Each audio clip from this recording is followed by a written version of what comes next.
Week 8 of my self-important Magic the Gathering show.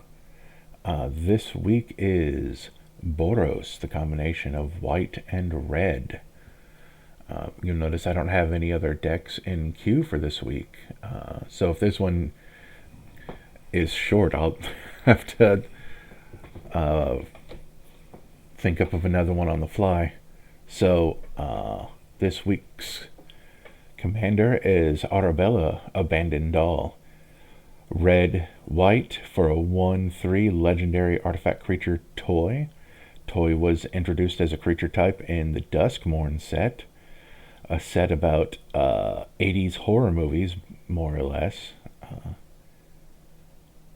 You might remember from Mono Red Week that was also a Duskmourn commander. I liked quite a few of the cards from that set.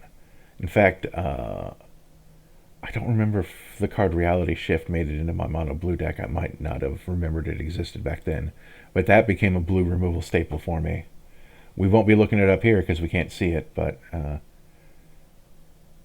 next time I'm putting blue in a deck, we'll definitely take a look at it if I remember. When Arabella, Abandoned Doll, attacks, it deals X damage to each opponent and you gain X life, where X is the number of creatures you control with power 2 or less. So this is a teeny tiny creatures deck. It would be very easy to make this a Heir Apparent deck, but we're not going to do this. Heir Apparent is 1 and a white for a creature Rabbit Noble, 2/2. When this creature enters, create a number of 1/1 white rabbit creature tokens equal to the number of other creatures you control named Heir Apparent. A deck can have any number of cards named Heir Apparent. We're not doing this. This is too easy. The first thing we're going to do is get our lands. Plains. Mountain.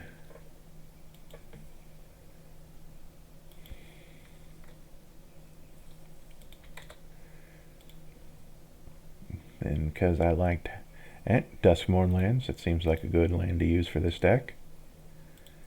Plains, we're going to do the same thing. We want 10. Whoops. Darn it. Let's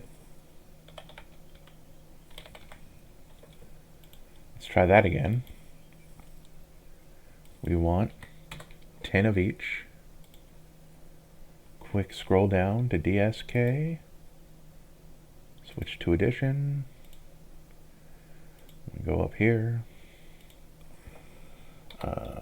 I don't need to type land here for the next thing I'm going to type. But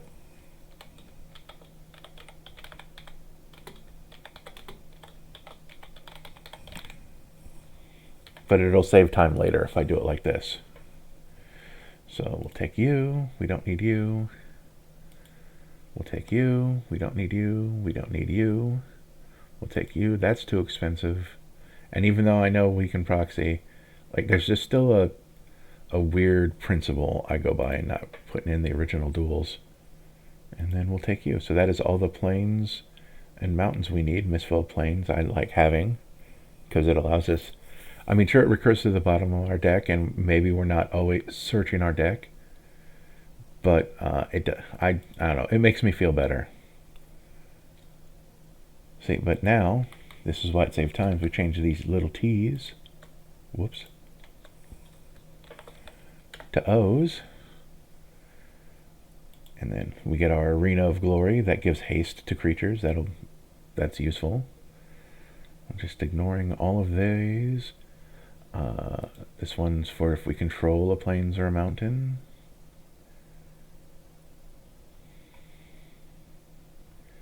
Reveal a plains or mountain from our hand.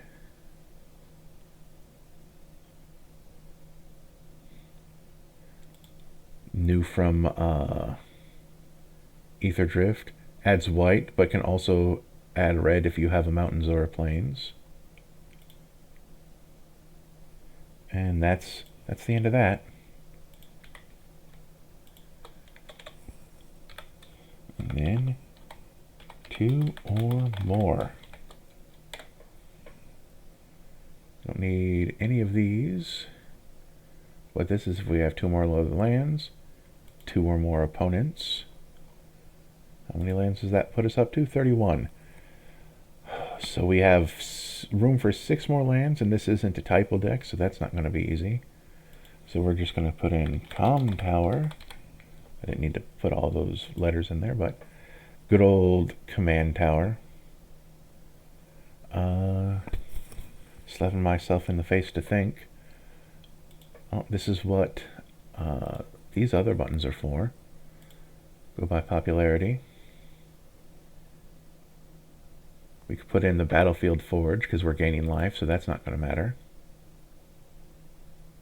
Boros Garrison, it returns a land to our hand, so that's not really the most important, but, you know, an enters tap, but it's something that vaguely resembles ramp, and it doesn't care if it's the land that you returned is tapped or not, so you can tap the land first anyway.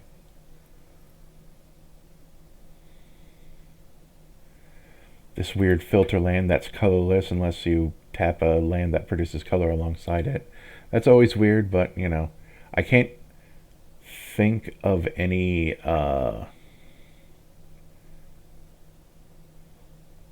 like doesn't do much else lands that I'd want to put in here anyway.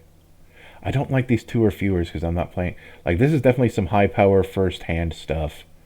And then after that, it's just like a worse land in every way.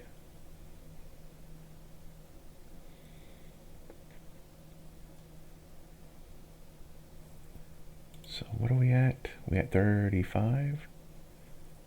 I had a thought and I lost the thought. What's funny is that we could put in Inkmoth, Nexus, and Mutavault. They're probably not going to show up here for quite a while. But they turn in, they're lands that can turn into 1/1s. So you could pay mana to like boost the direct damage you're dealing by 1, and that's mildly amusing. Like, we're not attacking with more than 1 creature, so we don't need that Lord of the Rings land. That's definitely for a a format with different starting life totals. It's tempting to put in a Myria the Sky Ruin and the Valakut one, but I'm not sure that we'll ever have 7 plains or mountains on the field. We'll put in Reflecting Pool. It's mild. It's only $12 for that version. So that was 36 we're at. Scroll to the top. Yep, 36. This deck might be low to the ground, but I still kind of want to get to 37. We'll press the EDH Rec button and see what lands it's suggesting. Arid Mesa, we don't really need that. Don't care about this Scry. They always put in Exotic Orchard, which is just weird on a 2-color deck, in my opinion. This land that doesn't do anything by itself.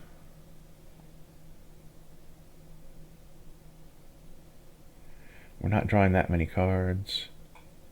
This Myriad Landscape is tempting because we can pay 2, sacrifice this, essentially paying 3 to put either 2 basic plains or 2 basic mountains on the field. I think we're just going to do that. Oh wait, no.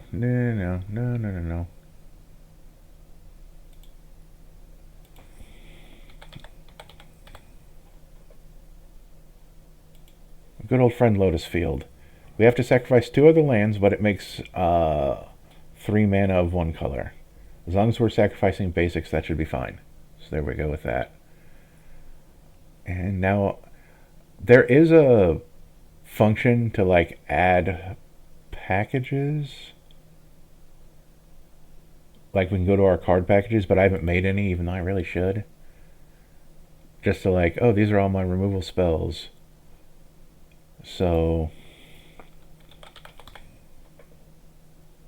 Swords to Plowshares. Path to Exile, you know, the 1 mana removal spells, those are nice. Parting Gust is still worth it. The gift to tap fish, exile a creature. If he didn't gift the fish, the creature comes back. So, you know, that's... So we can either save our own thing or permanently get rid of one of their things in exchange for a fish. Excuse me. And then generous gift, get rid of just about... Oh, no, get rid of anything in exchange for a 3/3 elephant.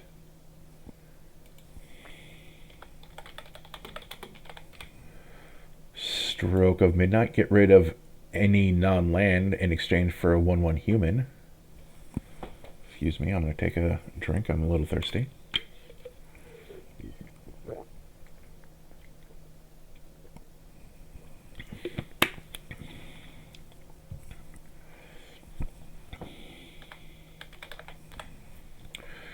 Our good friend, the Bovine Intervention, gets rid of artifact or creature in exchange for an ox.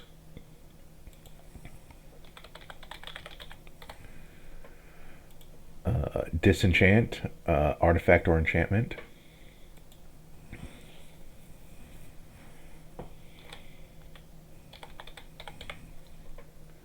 Fateful Absence, that gets rid of a creature or planeswalker in exchange of giving our opponent a clue token that allows them to pay 2 to draw a card once.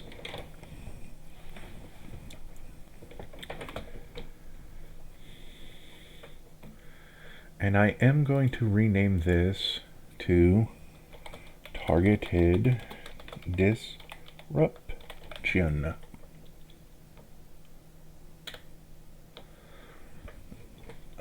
So if you're familiar with deck building templates, and we want like 12 of these, so we're at 8. We're probably not going to get to 12, if I'm being honest. And then 6 Master Disruptions, we're probably not going to get to that either. Once again, if I'm being honest, we're going to be a little irresponsible probably. But our good friend Settle the Wreckage. Ramp 1 person to get rid of all of their attackers permanently. Unless it was a commander, of course, because they can put that back in the command zone. Then... I believe it's Battle 4. Nope. Is it Battle of? Nope.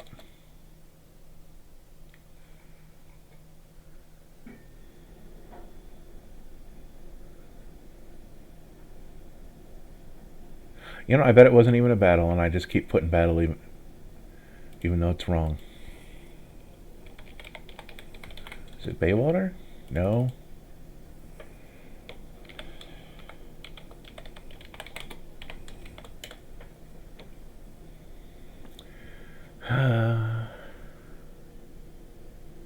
Well, okay, one of them will be Dusk Till Dawn. Destroy all creatures with power 3 or greater. Dusk to Dawn, I believe, is the is how you say when a card is like this, with the aftermath effect. So Dusk to Dawn, Dusk, destroy all creatures with power 3 or greater. We do not plan on having power 3 or greater, if I'm being honest. It might happen. We'll see. Return all creature cards with power 2 or less from your graveyard to your hand. That's the other half. Oh, and then while we're here, let's put in Delny, the Streetwise Lookout. Creatures you control with power 2 or less can't be blocked by creatures with power 3 or greater. If an ability of a creature you control with power 2 or less triggers, that ability triggers an additional time. So that'll double the number of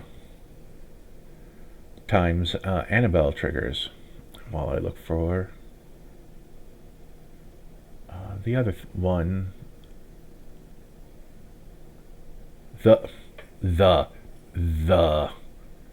This is why, like, Architect looks prettier on screen than Moxfield when I'm doing these videos, I feel. But it's...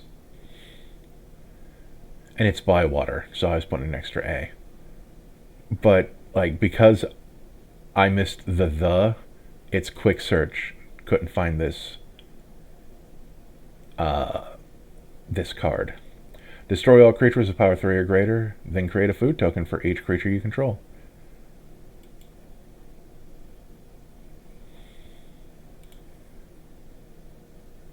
So we got 8 target disruption, 3 pieces of mass removal. 2 of them are even more mass removal as long as someone else isn't playing the same strategy as us.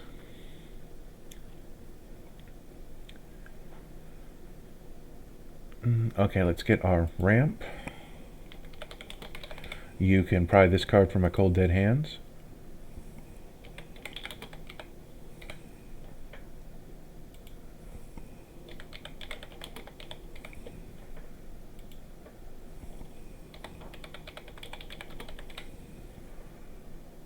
I believe it's conviction. Yay, conviction.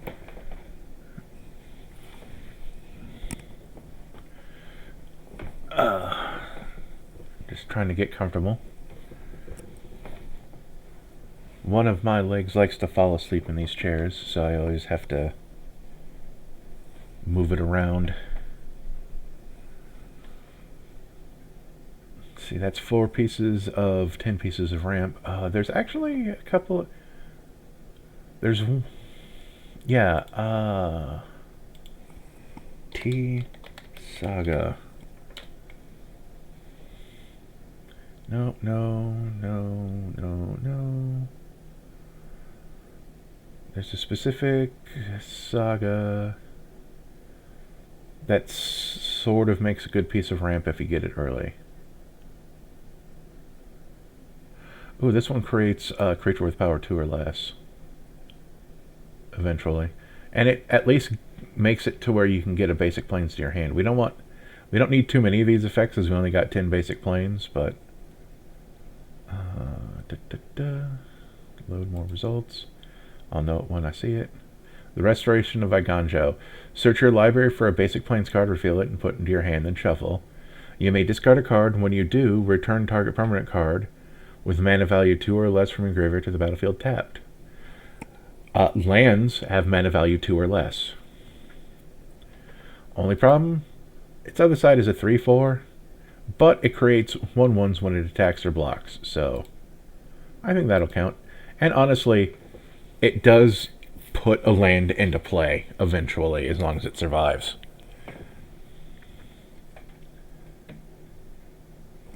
So now we're going to go up here and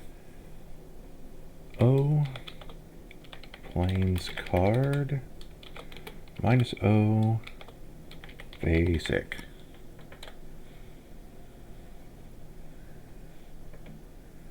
Okay, so it's going to get us a lot of stuff like this, where you can discard a play card instead of paying this mana cost. We ain't playing that card.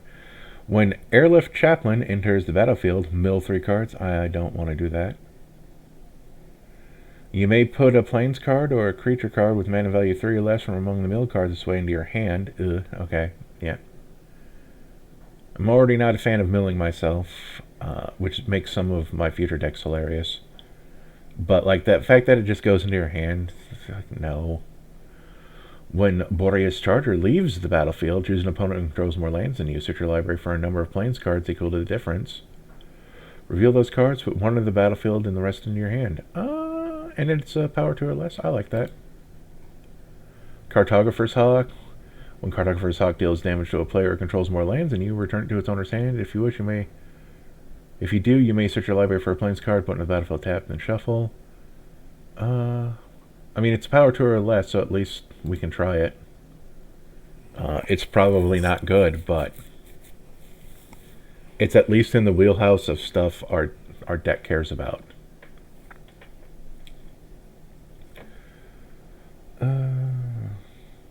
Non-creature spells cost 1 more to cast, and whenever a player casts a non-creature spell... Okay, that's collection counters, that's slow. When Claim Jumper enters the battlefield, is a 3/3, so that's kind of out of our wheelhouse, but let's see if this card makes up for it. Especially since it's this cool rabbit. When Claim Jumper enters the battlefield, if an opponent controls more lands than you, you may search your library for a plains card and put it into the battlefield tapped. Then, and if opponent controls more lands than you, repeat this process once. Sure. He's stronger than we want him to be, but I think... And remember, that's why I said non-basic, so this guy can search up our duels, which, you know, opens up things a little bit. Deep Gnome Terramancer. Whenever one or more lands enter the battlefield under opponent's control without being played, you may search your library for a plains card, put it on the battlefield, tap and shuffle. Do this only once each turn. So, you know, this is like the green guy. You know, the green player playing their Farseeks and their Nature's Lore and their Rampant Growths. If you get this early. And his power's in the spot. This is asking to get blown out. I'm not even going to read it. Knight of the White Orchid. When Knight of the White Orchid enters the battlefield and if an opponent controls more lands than you may search your library for a plains card on the battlefield and then shuffle. Sure. It's also a 2/2 for 2, so, you know, redundant effects. Gift of Estates. If an opponent controls more lands than you, search your library for up to 3 plains cards and put them into your hand. That's interesting. We'll put it in. We can always take it out later.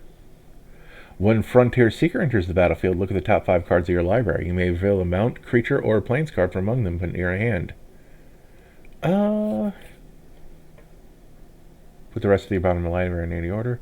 We're not playing any mounts, but that is at least...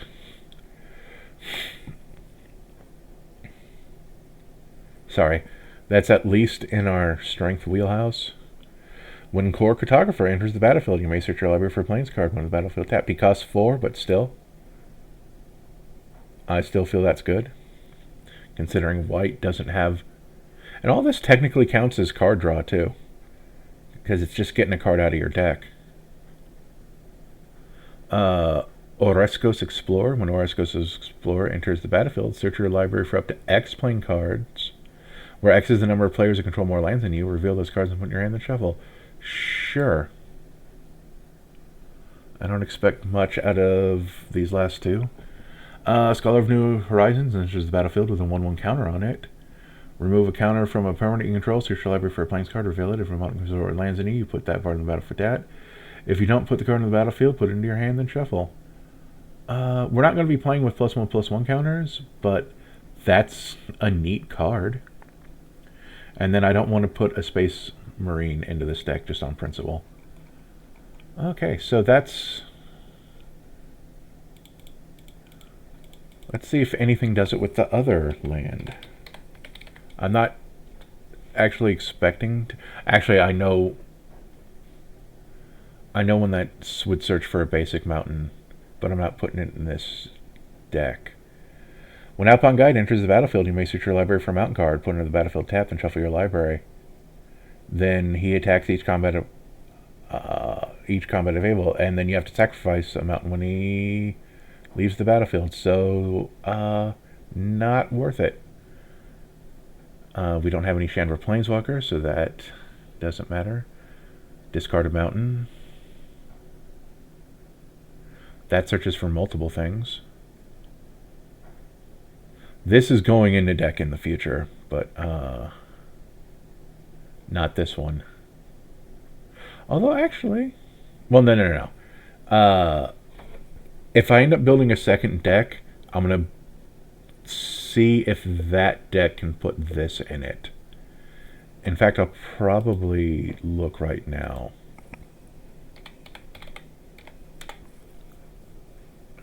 The Jolly Balloon Man. Haste. It's a 1 red-white for a 1/4 legendary creature, human clown. Don't look at that picture too much. That's awful. He has haste and 1 in tap. Create a token that's a copy of another target creature you control, except it's a 1/1 red balloon creature in addition to its other types, and has flying and haste. Sacrifice at the beginning of the next end step. Activate only as a sorcery. Okay, so if I make a second deck, and we'll go back to that other card to read it, but if I build a second deck, this is going to be that deck, and it's going to have that card in it. Because this doesn't say non-token and it doesn't say non-legendary. That's important. I don't know if Jolly Balloon Man goes in this deck, however.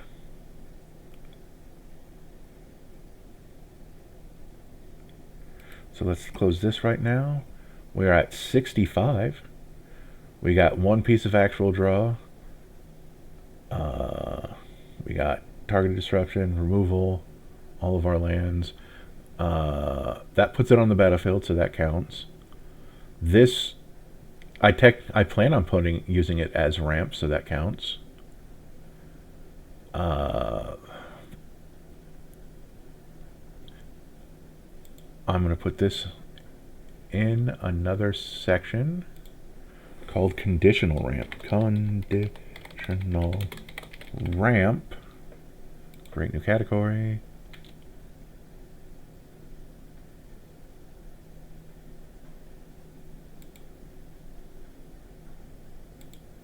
There we go. That was weird. Now we close this. Because your opponent has to have more lands than you for this to ramp you. Let's see, where's Cartographer's Hawk? I'm going to call that conditional ramp as well.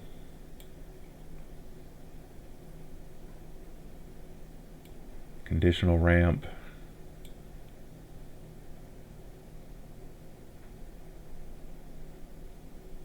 Conditional ramp. Conditional ramp. Conditional ramp. Birth of Lettuce isn't ramp. So this is going to go into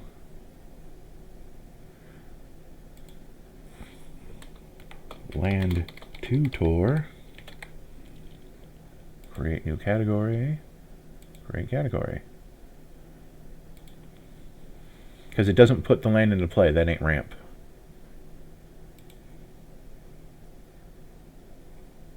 That puts it onto the battlefield. So that, yep.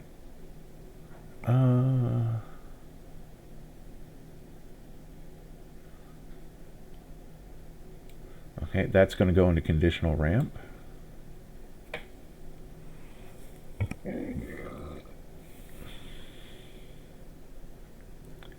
Yep, Frontline Seeker definitely counts more as draw.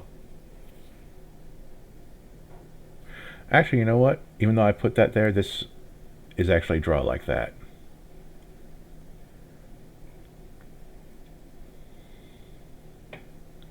I'm actually going to call this card draw as well. Because I might not always grab a land with it from my graveyard.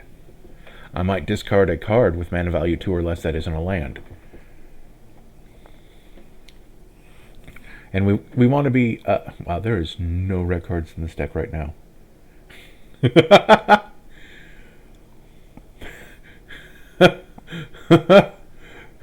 We're 65 cards deep. Oh...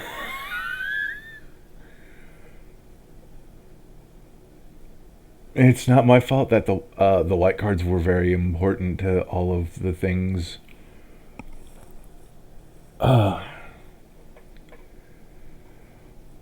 sorry. I didn't laugh for very long, but I made myself lightheaded. Power 2. Because we saw all the power 3. Another white card. This is a good card draw. You may look at the top card of your library at any time. Once each turn, you may cast a creature spell with power 2 or less from the top of your library.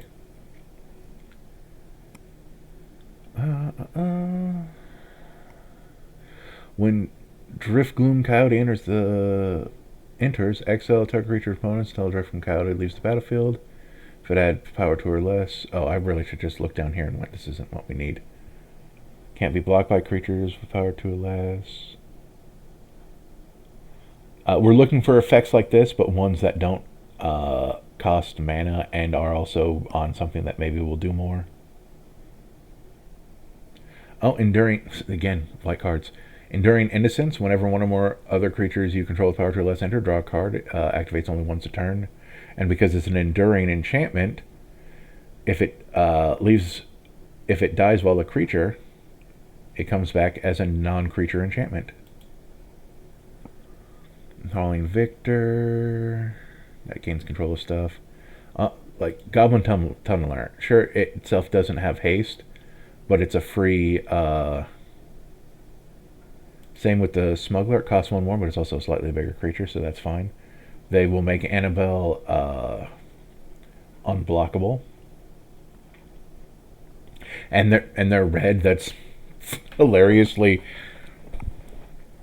mildly important at this time. Otherwise, I might end up taking out basic mountains, putting in more basic plains, and then adding in Emeria Sky Ruins. That's a very, very real possibility. Can't block creatures. Oh, Imperial Recruiter will tutor a small creature. I don't know if there's any... Like, the thing is, I don't know if there's anything in the deck that I need that badly, that I would want an Imperial Recruiter.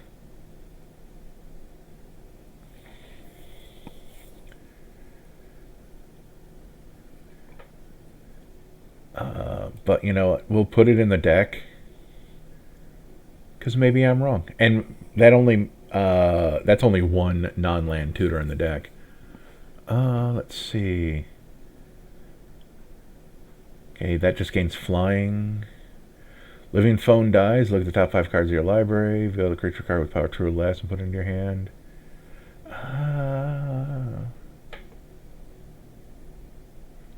You know what? No, it's white and it's not that great. This is not like getting lands. In fact, what was that one?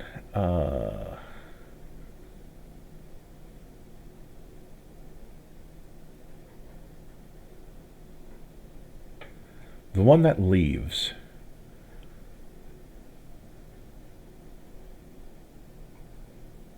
Is it the Boreas Charger? Leaves. But it is up to... It's equal to the difference. That's actually still good. Should it... I don't remember if it said leaves or dies, but it doesn't matter. Whenever another creature you control with power 2 or less enters, you may discard a card. If you do, draw a card. This only happens once a turn. I don't like discarding my own stuff, but maybe I put too many lands in my own hand. Mentor the Meek, you have to pay for the card draw, but it's more than once a turn, so that's worth it. No... Neighbor, see, the neighbor... This makes... This makes it to where if you have a can't be blocked effect, you gotta put that can't be blocked effect down. You gotta activate that first before you start putting creatures into play, otherwise Arabella gets much too big. So we're actually not going to put that in this deck because I think we have other stuff to put in. Like Raid Bombardment. Whenever a creature you control with power 2 or less attacks, this deals 1 damage to player or planeswalker that you're attacking. So that's cool.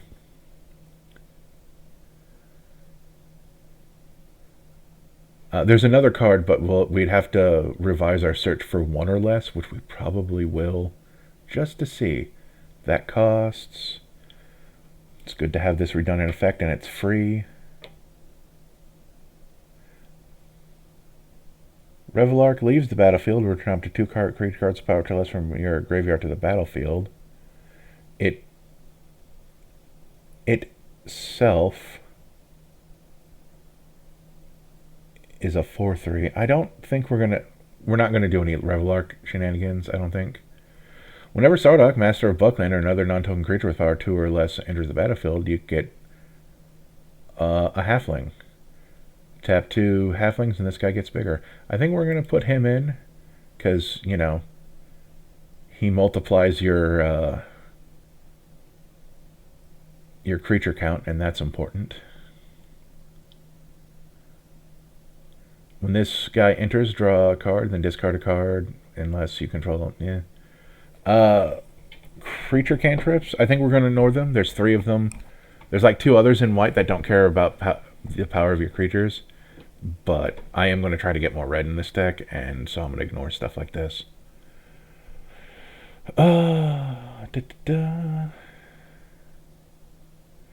Sarah Redeemer completely goes against the point of this deck. When another creature you control with power 2 or less enters, you get 2+1/+1 counters. Can't block small creatures. That only does that. This doesn't tap to do the effect, which is interesting. And then it has this other interesting effect. That's good. Like, maybe I've run out of cards. Because discard your hand. You can discard 0. That's fine. Look at the top 4 cards of your library. Put it into your hand if it's power 2 or less. Rest of the bottom of your library in a random order. Costs 3 to do that. This thing's 3/4. I'm not.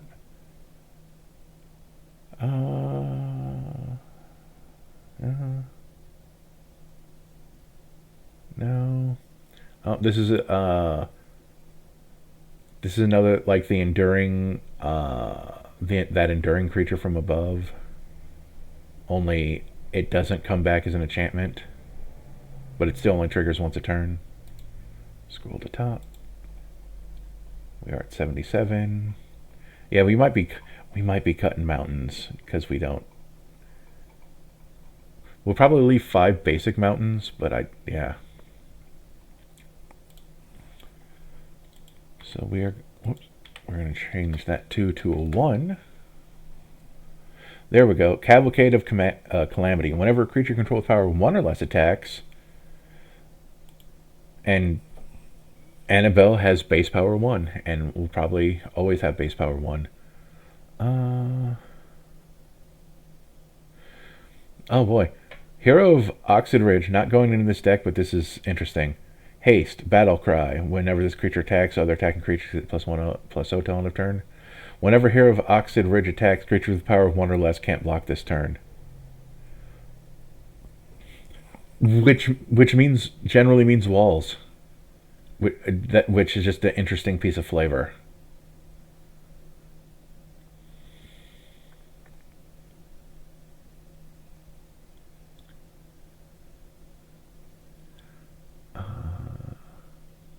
Oh, here's Vesper Lark. This is the smaller version of that other one.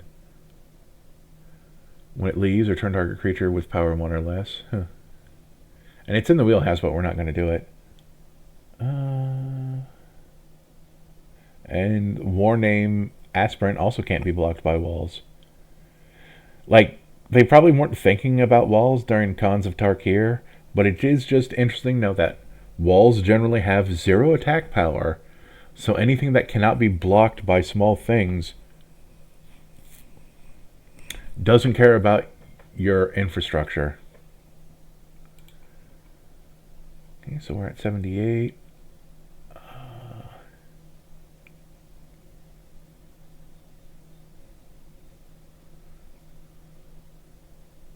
What's funny is that we could also put this one piece of conditional ramp over in tokens because of the backside. Oh wait, no, I put it in card draw. But okay, so we now want to protect Arabella, so we're going to go T equipment. Like, I could just type their names, but I'm doing it this way just to hex proof, or I don't know if you have to capitalize the or, but I feel it's necessary. I could test it, but I don't feel like it. Hexproof or Shroud. And we'll see what gives Hexproof and Shroud. Bilbo's Ring, as long as it's your turn, equipped creature has Hexproof and can't be blocked. That's actually important. Whenever equipped creature attacks alone, you draw a card and lose a life. That's good. The problem is that she's not a halfling, so that equip of 4 kind of stinks. Big old stinky. So I think we're going to skip that one. Champion's Helm. It costs 3, but equip for 1. Equip creature gets plus. Nope, never mind. That ruins it. That permanent +2/+2 bonus. Cloak and Dagger, it improves attack. Eater Virtue requires stuff to die. Mirror Shield is good because it has hexproof, improves toughness, and insta-gives anything with Death Touch that tries to block or be blocked by it. So that's better. Even the... Also the equip cost on this one. Like even +1, I'd rather have attack power 1. Haste and Shroud for Lightning Greaves. Shroud can't be targeted spells or abilities. It includes your own. So like once you equip that, you can't equip anything else. So you kind of got to be careful. Equip creature can't be the target of spells or abilities. Prevent all combat damage that will be dealt to this creature. I know someone who is a big fan of this card, and I like it too a little bit, just not enough to put it. Whisper Silk Cloak can't be blocked in Shroud. That's good. Swiftfoot Boots, that's hexproof, which means you can still target it with other stuff. Shadow Spear does the opposite. It removes hexproof and indestructible, but it gives lifelink, which is important, so we're putting that in. Ring of Evos Isle. Oh, you have to pay extra. Okay. So now we're going to look for one of the many iterations of Barf. This time it's Indestructible Barf.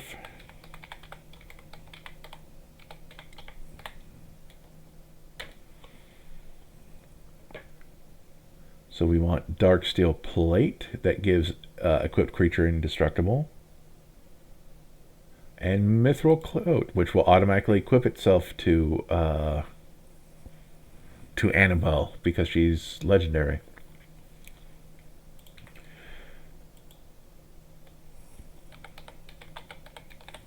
And then we do want Arabella to have lifelink, so we're going to put the Basilisk Collar on it.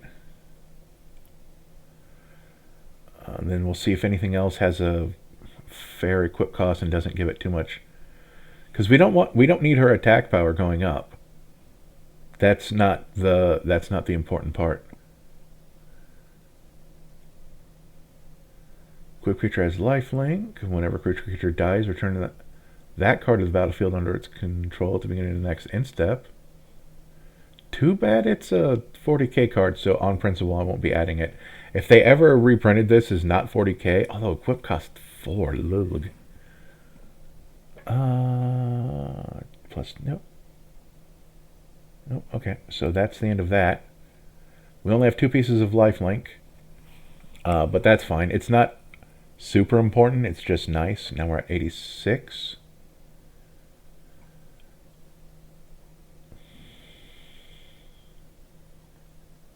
That's our protection. That's a tutor. I'm just seeing where stuff put itself. Evasion. Basilisk Collar put itself in removal. I'm going to move Basilisk Collar to life gain. Because it's my tags. That's what I care about.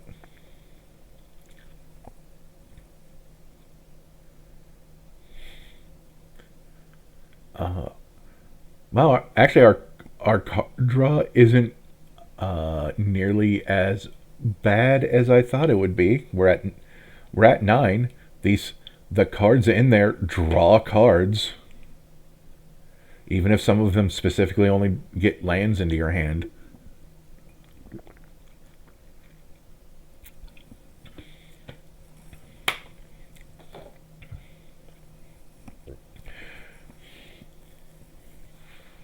How many?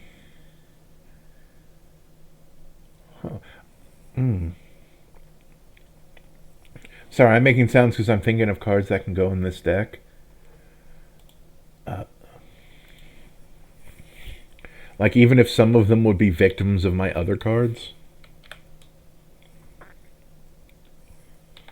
Actually, wait. Creatures with power 3 or greater don't untap during their controller's untap steps. That's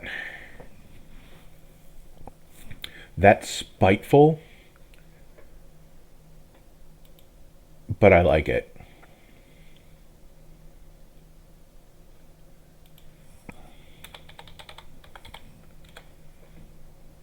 And then... Huh.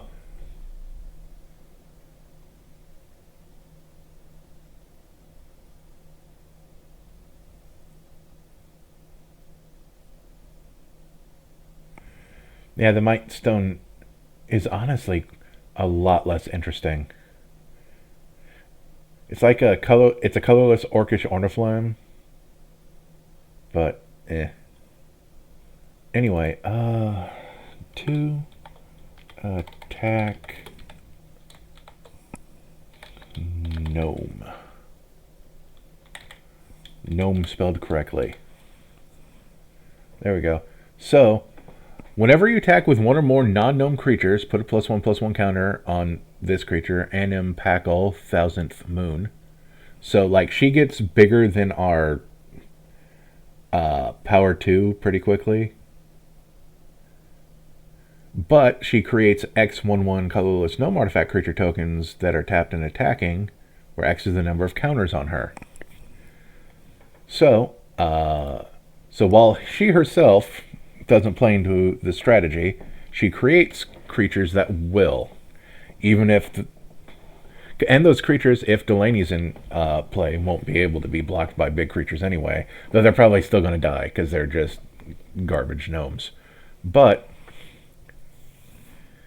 I like that. And then I'm Party Crasher. I don't remember what she did.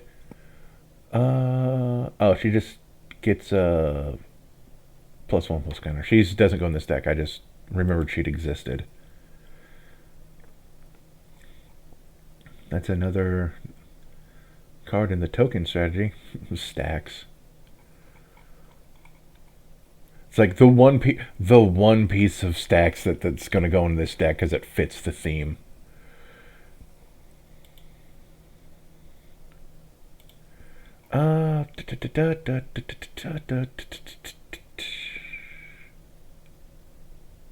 I just realized that Imperial Recruiter's whole job is probably to find Delaney.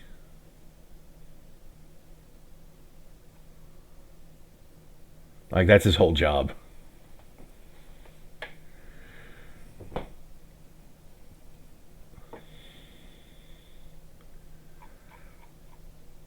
The red is getting a little wider. Boy, but... So we search for the power 2s, we search for the power 1s.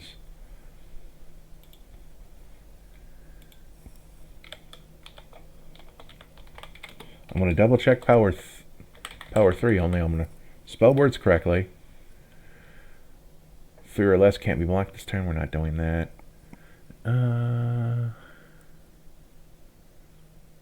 No. Like, I don't like this. Because it's like, this single target 3 or greater is not worth it. Yeah, okay. Non-white creatures with power 3 or greater don't untap during their controller's untap step. I'm not going to put such a conditional hate piece as redundant for Meekstone. Meekstone is Meekstone, and that's it. Like the Marble Titan could be, but I don't want to put in another white creature.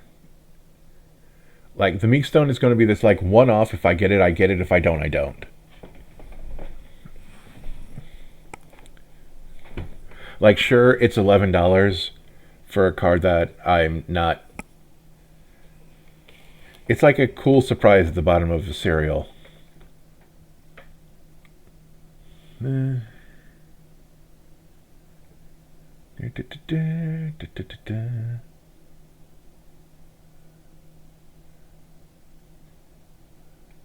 Boy, Mob Rule is like a betrayal of this entire deck if I were to put it in it. Choose one. Gain control of all creatures with power 4 or greater until end of turn, and tap those creatures. They gain haste till end of turn. Or, actually, gain control of all creatures with power 3 or less, and tap those creatures. They gain haste till end of turn. That's actually kind of hilarious, but I'm not going to put it in. Supercharge,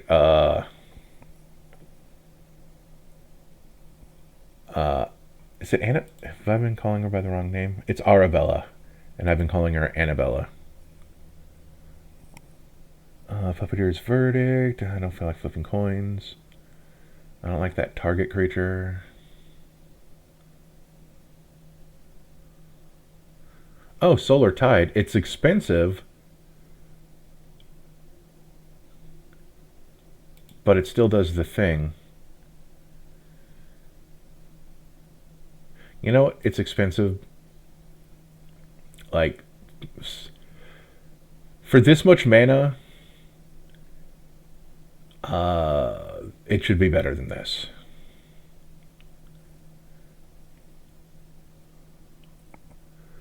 If you lost life this turn, look at the top 4 cards of your library. You may reveal a creature card. Oh wait, we're not losing life on our own turns. Okay, now we're going to check different numbers. 3 is the most common, but I'm going to try 4. Okay, that cares about it. Barrage of Boulders deals 1 damage to each creature you don't control.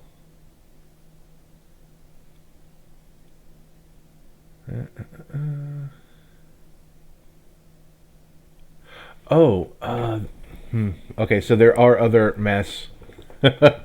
There's another one you might have been thinking about while watching this, and I'm like, oh, I wonder why I didn't put this in his deck yet. I just now remembered it exists, and after I'm done here, we'll get to it.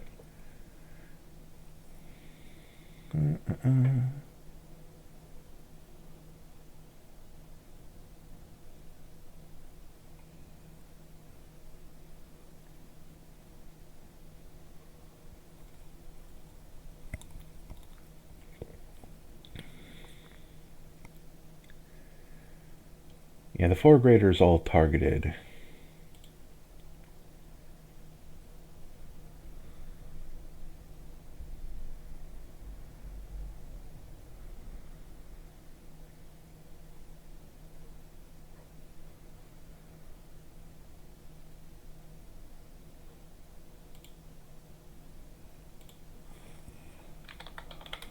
Let's hope I'm remembering the correct card. Destroy all creatures with power greater than target creature's power. It's 5, but I'm fine with that, because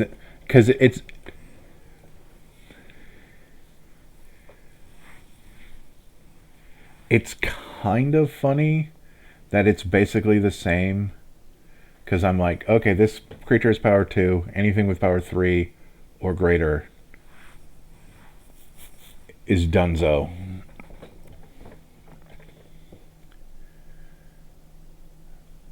I guess that kind of shows the line for how much I'm willing to pay for a board wipe. 5, but not 6.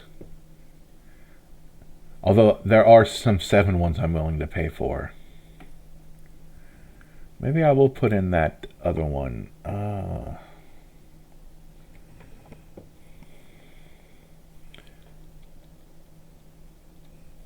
No. It really is a line for me. That's wild.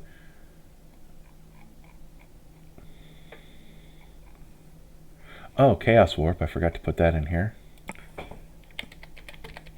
Not putting in Lightning Bolt. Not... Don't think I need it. Don't think this deck needs it. So now we're down to the last 10 cards. We're gonna do a cheat. We're gonna go to EDH Rec. We're gonna see what artifacts are recommended. Oh, Esper Sentinel. Yep, that our good old Ristic buddy. Solon was thinking Lacrum as another piece of ramp. Yeah, that works. Whenever you cast a... You know, how many creatures do we even have in this deck? That's actually a good point. Oh, we're at 22. Okay, we're fine. Goldmere. Okay, they want mana dorks. They think there's nothing wrong with living phone. That's interesting. Oh, there's another white card that this reminds me of. Like, I'm not gonna do any Mother Runes stuff. I mean, I could put in Mind Stone, but I think I'm fine. Ketra's Monument. White creature spells cost 1 less to cast. Whenever you cast a spell, you get a 1/1 warrior with vigilance. Okay, cast a creature spell. I mean, prevent all combat damage that would be dealt to attacking creatures you control. Yeah, you know what? I can see that. Yeah. Skull Clamp. I don't know how many. Like, I don't know how many 1/1 creatures we're actually making. But I can see that.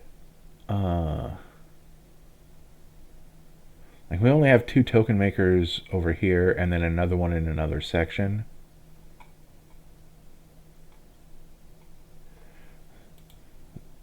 Like, if I was definitely if I was making more tokens, like we're probably gonna have time for Jolly Balloon Man. So that's going to go into Jolly Balloon Man's deck. Do we want the Ornithopter in Paradise? I think we're actually kind of fine.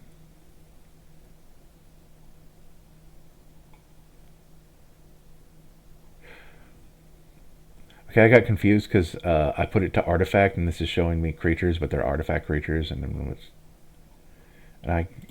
so what regular creatures? Loyal Apprentice.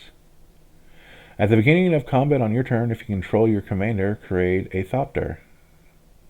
Oh, yeah. And it's red. Okay, whenever another creature control enters, this deals 1 damage to each opponent. Again, I don't think we're making enough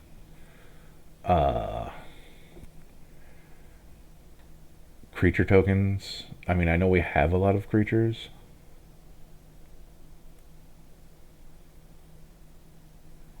Molten Gatekeeper. Whenever another creature enters the battlefield under control. Okay, that's a similar effect.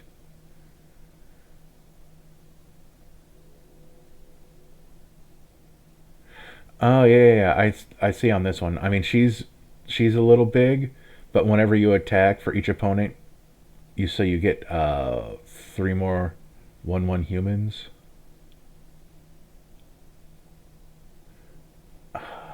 I'm gonna pass on that one though. I like the other one I put in better. Siege Gang Lieutenant. At the beginning of combat of your turn, if you control your commander. Okay, yeah, it costs 4, but I still like it, and you get 2 more 1/1s.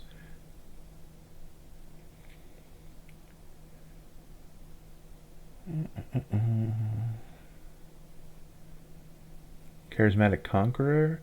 Whenever an artifact or creature enters the battlefield untapped and under an opponent's control, you may tap that permanent, or they may tap that permanent. If they don't, you create a vampire with lifelink. Huh. You know what? Yes. It doesn't say once per turn. And again, I still don't think I'm making enough tokens to put in token giving a crap stuff about. When this attacks, no. Ocelot Pride. First strike lifelink, ascend. At the beginning of your end step, if you've gained life this turn, you get a 1/1 white cat creature token. If you have the City's Blaze, then for each token you control that enter the battlefield this turn, you get a token that's a copy of it. Okay, I like that. Jacked Rabbit.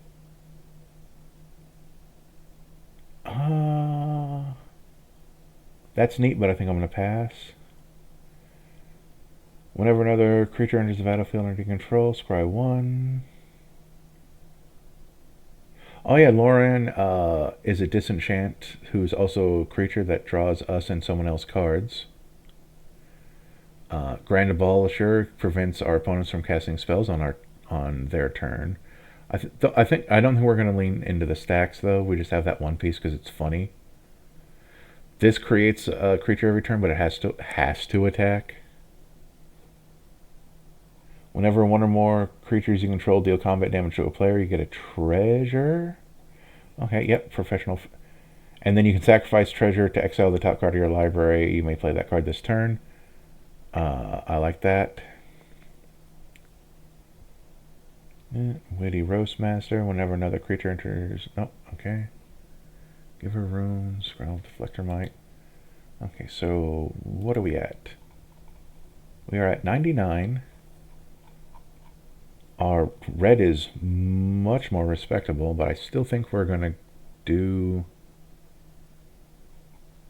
Where's our land? Ah. A thing itched. I'm at least going to go down to 7 mountains.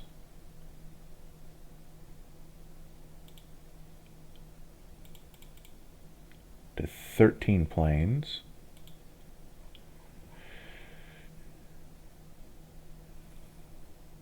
Because you still want to make sure you draw them red sources.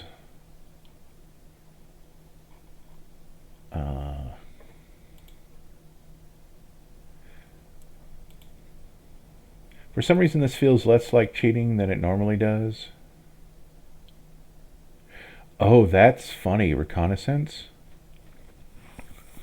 It's like if I can't make her unblockable, I can like the one damage that she's doing is inconsequential.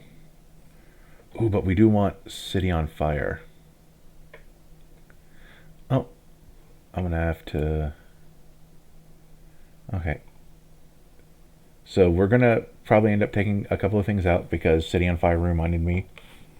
City on Fire.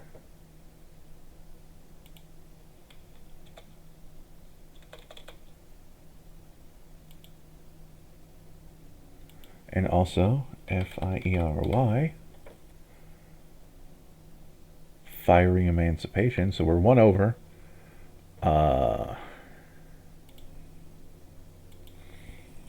Oh, that damage.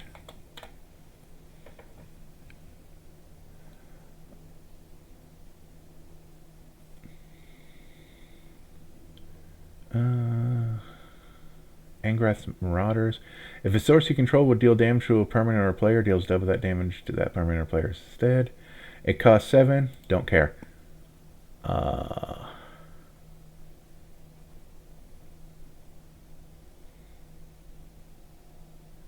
Nope, not a giant.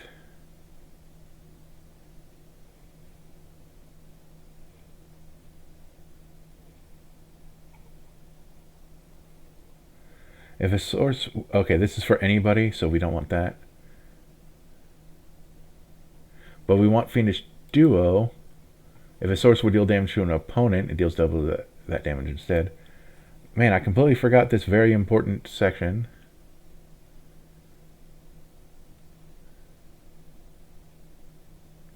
If a source would deal damage to an opponent or a permanent opponent controls, it deals double that damage to that player or permanent instead.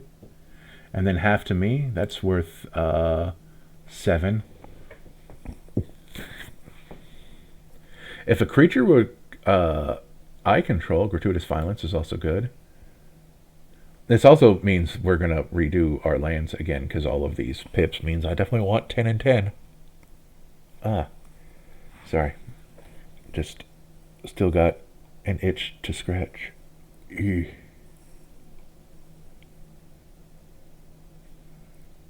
Spell I control.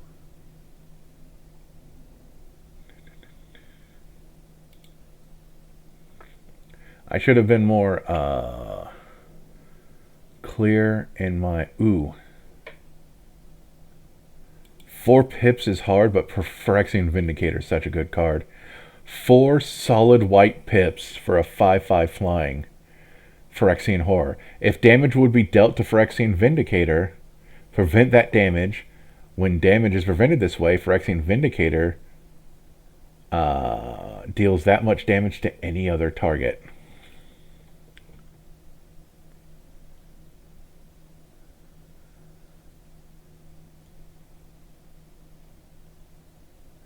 There's a Dominus I'm missing, but I don't remember it. Oh, there it is. So if a source I control will deal non-combat damage is important. Because that's the exact kind of damage Arabella does. It deals double. If a source I control, yep, okay.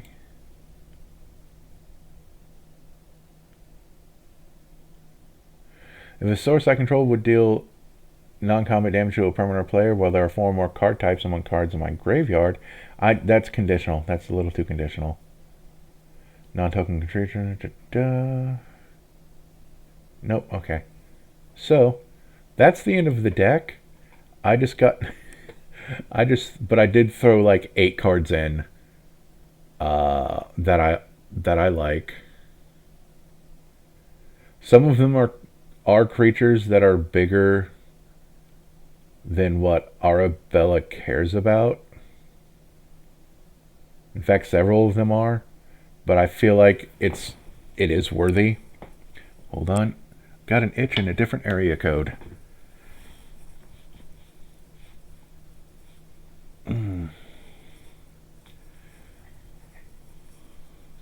I am going to take out Chaos Warp, though. It can target any permanent, but they get another card from the top of their deck, and that...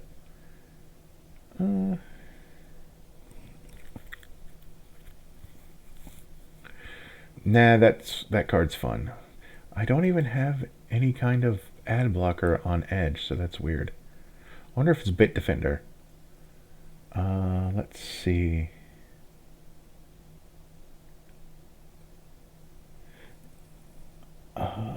We only have one type of this effect, but I still think I'm going to keep it. Siege Gang Lieutenant, Sarduk gives us more creatures. Charismatic Conqueror, Ocelot Pride. Those are all good.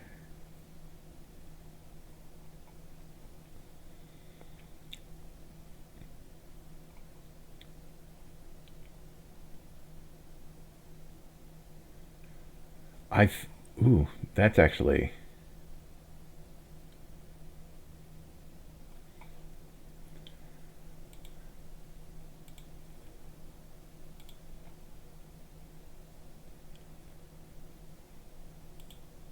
We're dumping our conditional ramp.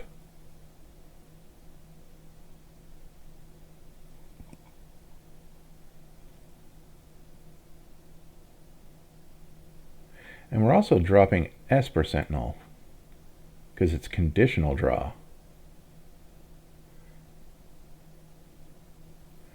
I probably should have kept some of those pieces of conditional ramp and got rid of, or at least one piece. So we're going to get rid of the Frontline Seeker and the Birth of Meletis. Sure, it also creates a 0/4, but we're keeping the Restoration of Iganjo because the backside makes tokens.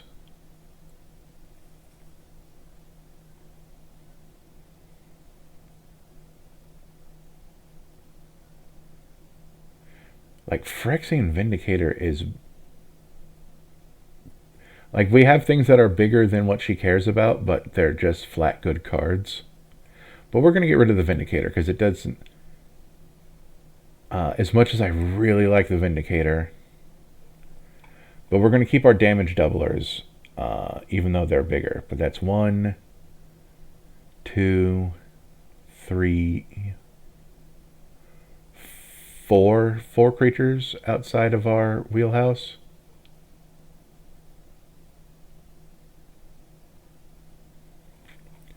So now we're going to go down to our history. Oh, a lot of... What's our one extra? Oh, Cities Play. 15 tokens this deck makes.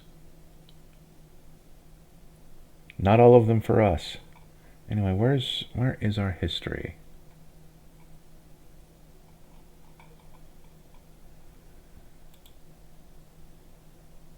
Deck history. So we can look over the stuff that was taken out.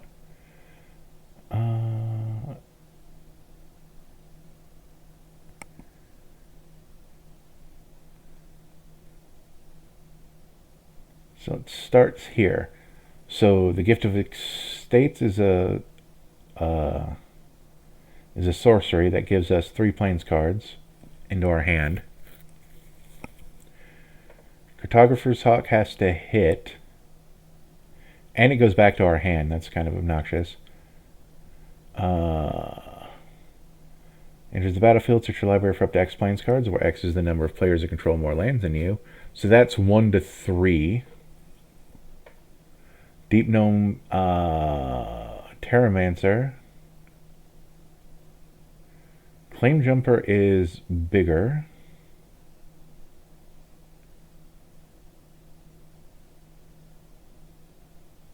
I think I like the conditional of Boreas Charger, I think. Yep, add back to deck. Sweet.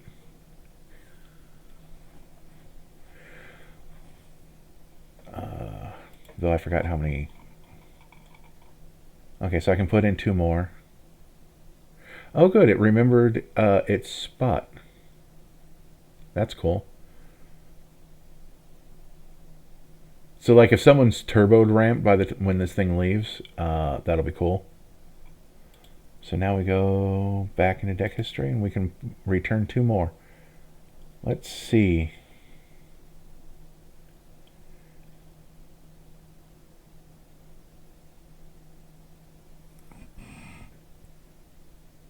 The thing is that I don't have any haste enablers.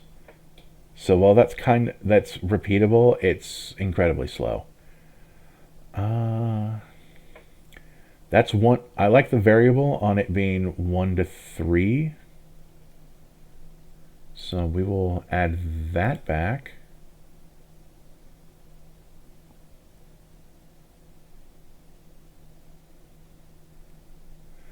This is up to 2.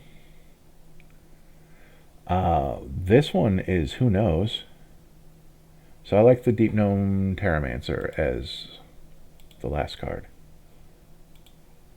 And then we go down here and we go, oh look, that's 32 pips, 36 pips, 36 pips, 32 pips. Actually, that might actually be perfect then, if they're both the same.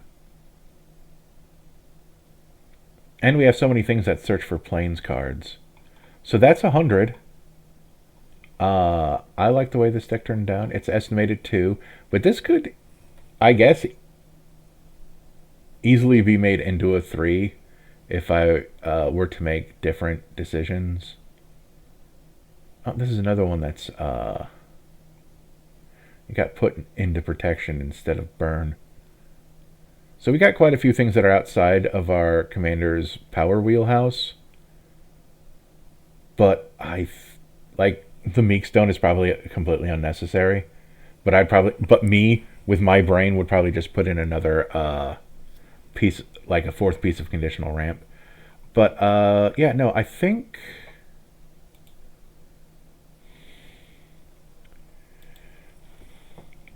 Arabella go B 1, 2, 3, 4, 5, 6, 7, 8, 9. Arabella go burr. And then we're going to call this one Toys in the Attic. Attic?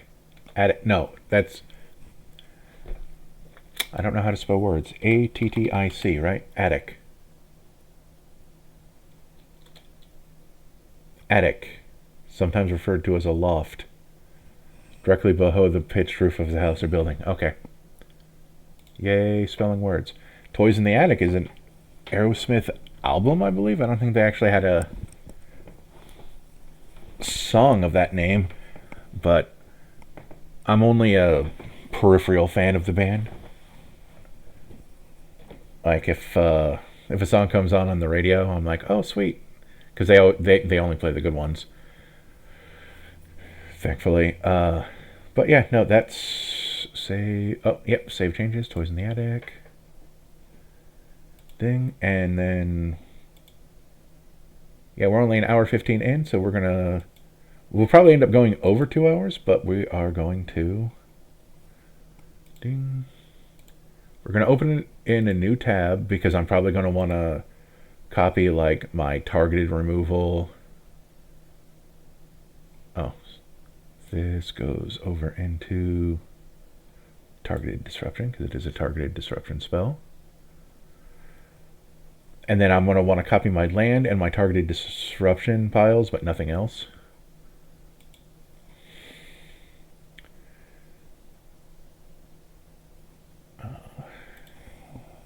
Jolly. The Jolly. Architect, please. Make it to where the is optional. That's mildly ridiculous. What are you...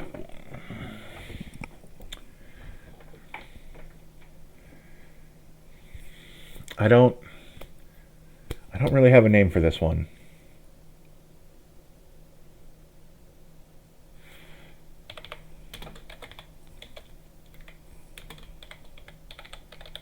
There. 99 Red Balloons. That's another song. That's what you get from me. You get song references. So we're going to go over here. We're actually going to do two things. We're going to optimize our printings. Show optimized printings. We're not going to optimize you. We're not going to optimize you.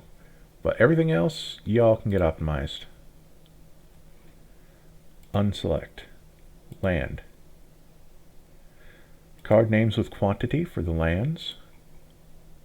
This will save us some time because we can go over here, click import. Then we go over here. We grab our targeted disruption.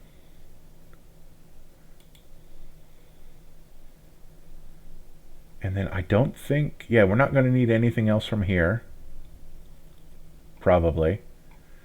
If we do, we can grab them. We'll keep it up until the end. But I don't think we're going to need anything else. Get rid of that. Save changes. Then we close.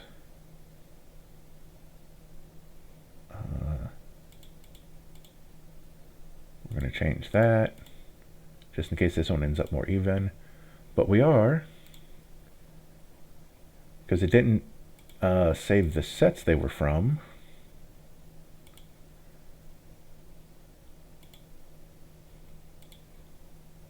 Because they were both from Duskmourn, so they're both going to get the Duskmourn full arts. And then we're going to grab Settle the Wreckage. Oh, there's two cards in here that I missed for mass removal.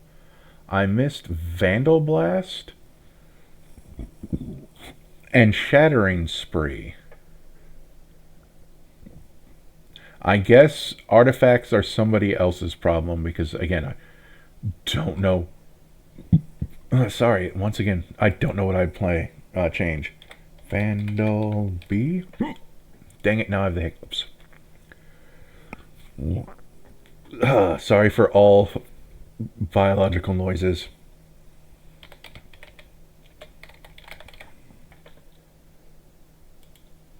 Okay, so now to explain the cards that I probably didn't explain too well yet.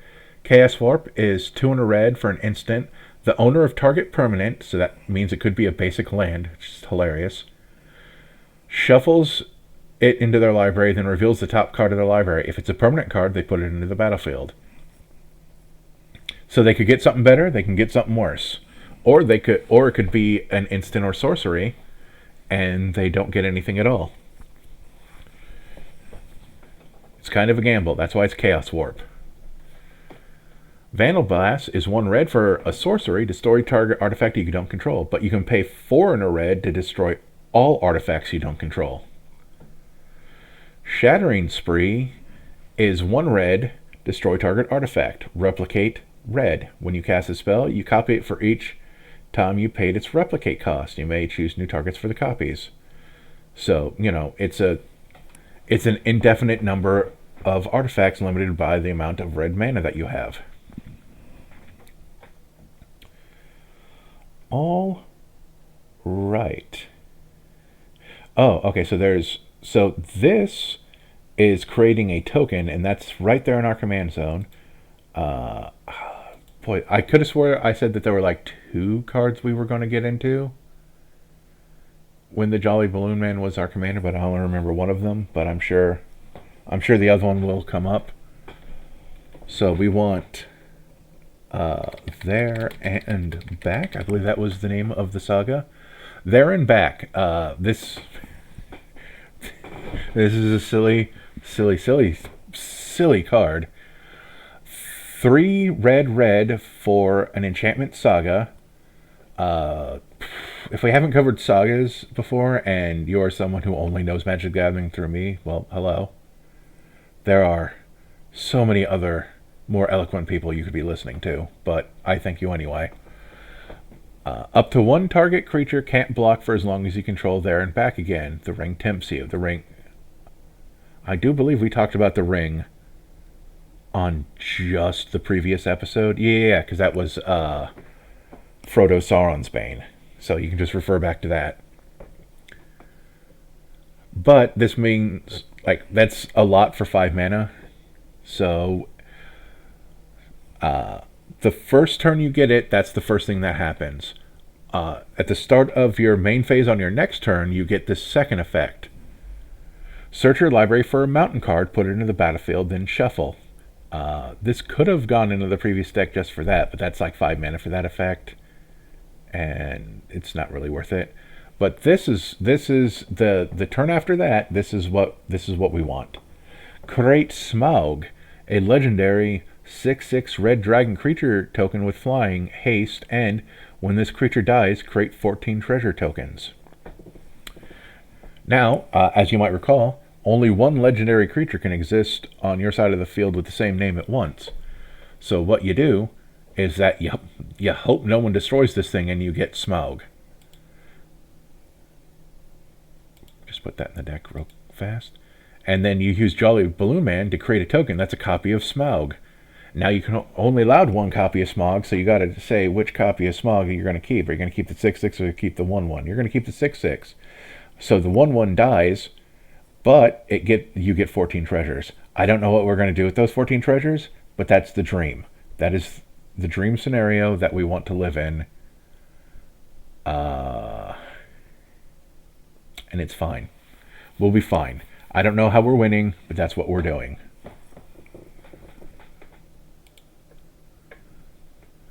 So then we also want Anointed. I forgot to press Enter.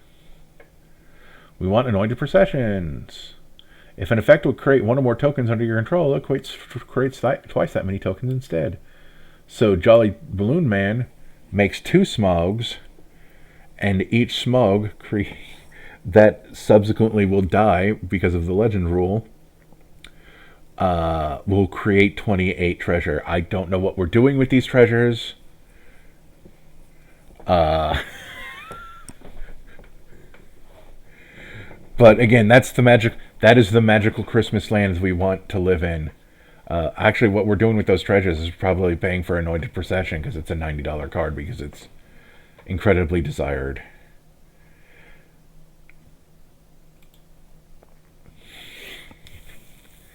So we have created Magical Christmas Land.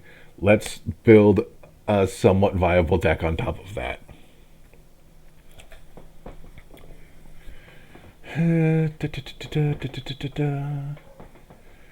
Like, it's funny, I kind of don't know where to go from here.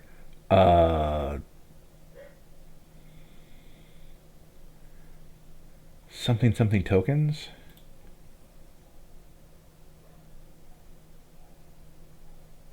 Well, you know what? Let's look at EDHREC again. What kind of... Oh, you know what? We forgot to put in our ramp anyway. So there, there. Solum. Yep. Sure, Esper Sentinel. Oh, Skull Clamp. Because it make... That was the other one. Because this makes 1/1s. Oh, created a token this turn. Some nice card draw. Swiftfoot Boots. Yep, okay. Lightning Greaves. If an artifact or creature entering... Because of the triggered ability... Huh. We'll take Mind Stone.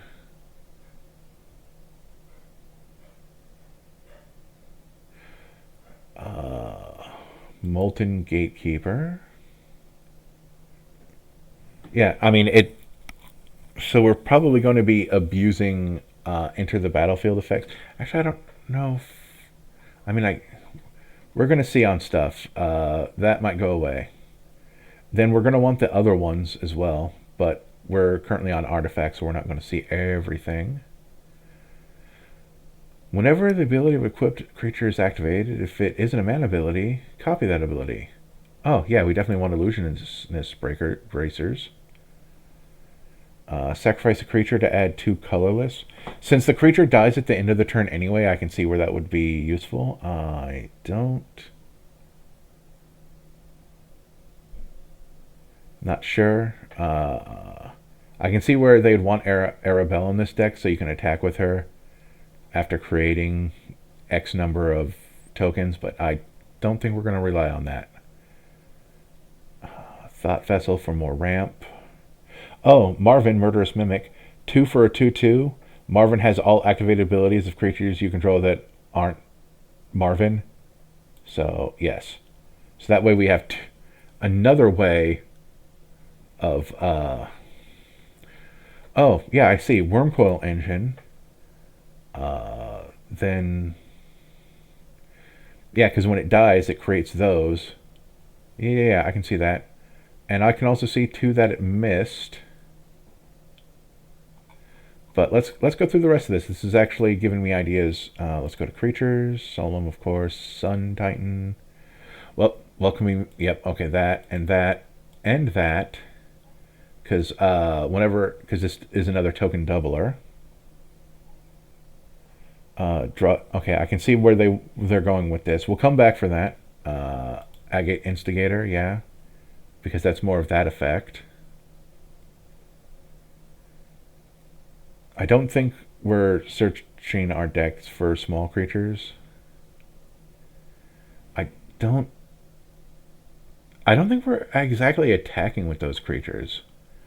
Whenever another creature enters the battlefield under your control, okay, so the Witty Roastmaster is another of that type of effect. This is what I was saying about when a Spirited Companion enters, draw a card, that there's this one, there's like Proud Hunter, and then there's that Phone. Although I think that Phone costs more than 2 to bring out. We'll look into those later. Facebreaker makes treasures. And sacrifices treasures to do stuff. Lord of the First Third Path might make it into this, but we'll see. There was Circuit Mentor again. Oh, when it enters... Okay, yeah, I see. You get 2 life, and then when it leaves, you draw a card. I see what they're doing. They're using Jolly Balloon Man to draw cards. Kiki Jiki makes copies of non-legendaries. So I'm not sure. Mentor of the Meek. Did I grab that?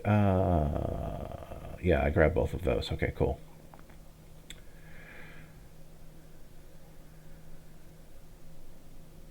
Oh, I missed Recruiter of the Guard over here, but it also costs like 1 more.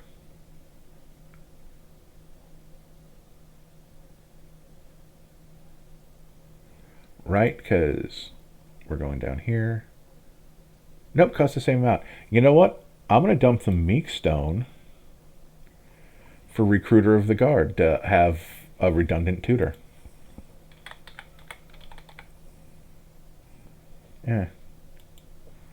Like, sure, that one mean card was cool and all.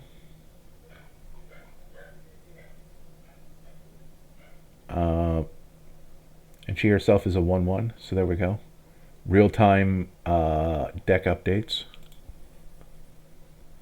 Combat Celebrant gives us extra attacks. Trumpeting Carnosaur. Oh, when it enters, you discover 5. Yeah, I can see why you'd want that. And then Kiki-Jiki as... because we're not going to be... he can't copy Sauron, or Smaug. Sorry, got my Lord of the Rings characters mixed up. But he can copy other stuff that maybe that we would want to copy. The Frontier Mentor... Oh, creates a mercenary.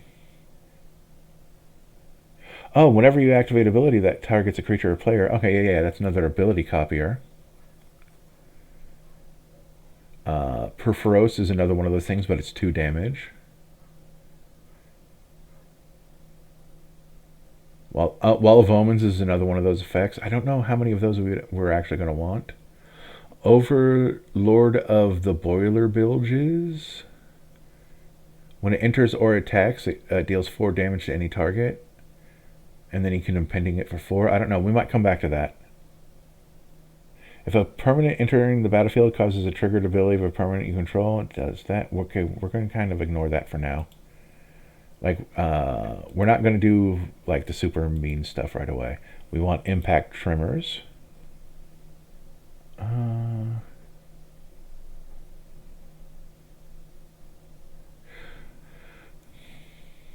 I like Goblin Bombardment because it's a free sack outlet for stuff that's dying anyway.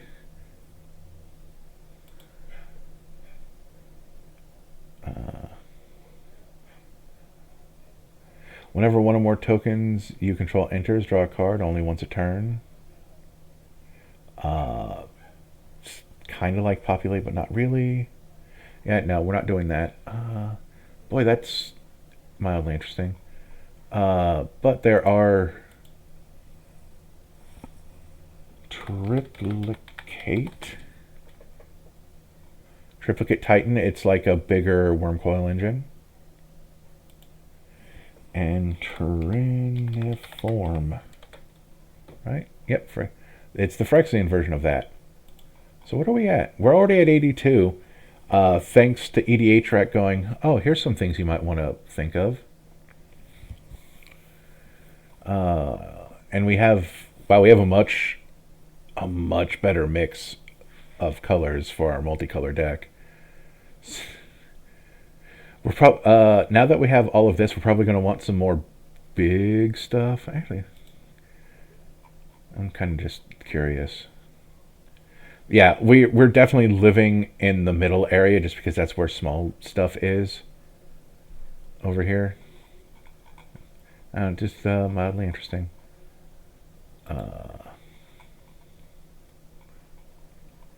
We should also do our usual commander protection. We are going to copy card names, import cards, Control V. We're not using Gisela. Whoops.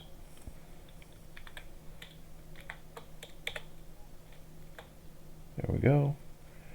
And we don't need Dolmen's Gate.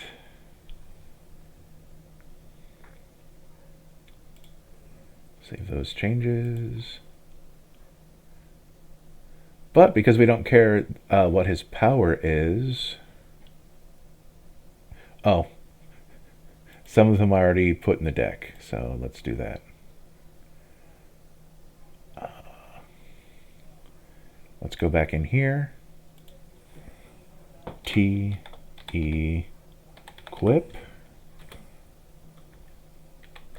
O hex. I probably didn't need to put in the whole word. Also, this should be an open parentheses.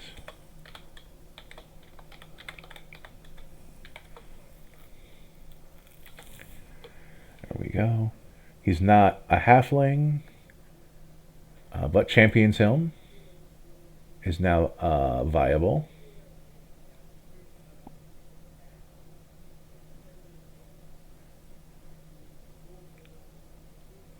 Like, the can't be blocked is not super important, but we can also just throw that on someone else.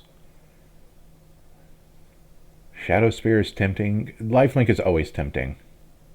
And also you know what? Shadow Spear, just in case because I don't think we have to copy one of our own. No, it is our own. So let's take out that. I mean, Kiki Jiki, I believe. Nope, that's also we control. So we got 7 protection pieces for our commander or any other creature we deem important.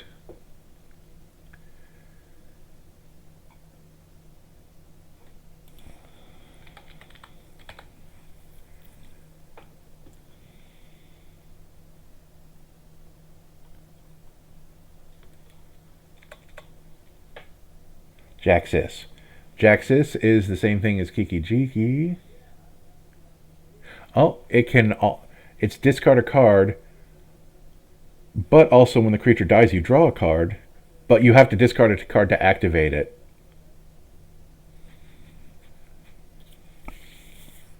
I think it's all worth it. Like if you have extra lands in your hand for whatever reason. 8 pieces of ramp is only 2 pieces of ramp off, but although 7. Like, I know we have a Magical Christmas land around this, but, like, we shouldn't be counting on that. Professional Face Breaker is more draw than ramp, but sure.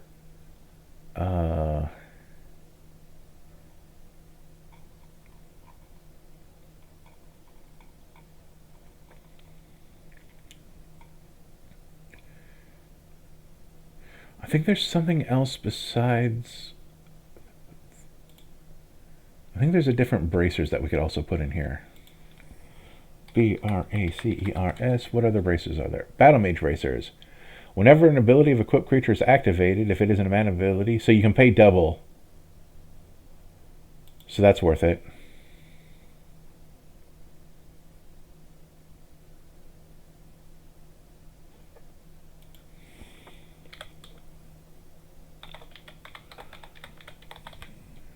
Let's see if what else cares about things being activated. Copy target activated or triggered ability. That costs 4. I mean, sure, it comes out the turn after, but no, we'd rather just be like this. This is 5 over 2 turns, but it also gives. Well, he already has haste. But yeah. Oh, that also says colorless source. You should finish reading cards. Reading the card explains the card.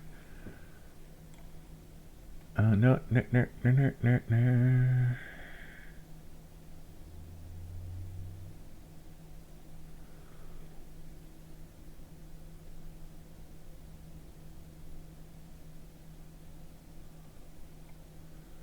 Just looking at stivity stuff.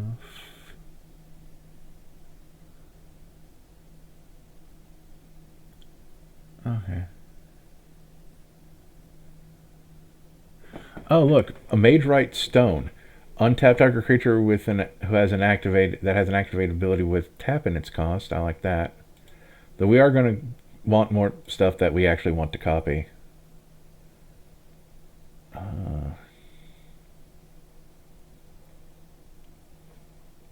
But that's fine. How many creatures do we have in the deck? That's always a good thing to ask. Actually, we have 19.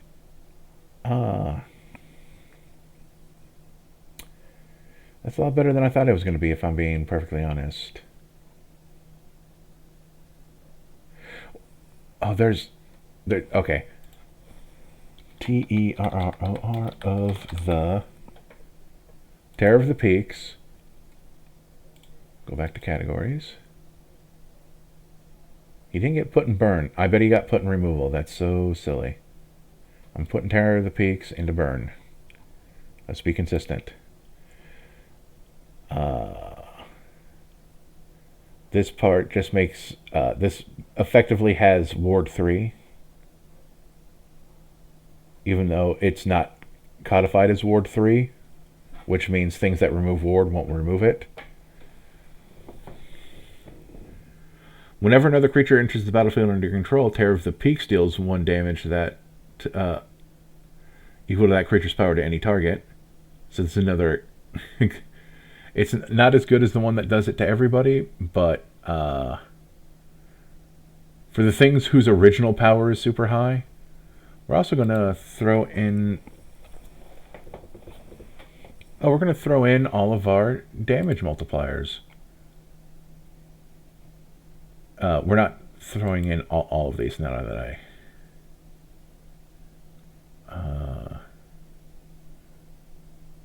do we need all of our damage multipliers? What are we at? We're at 91.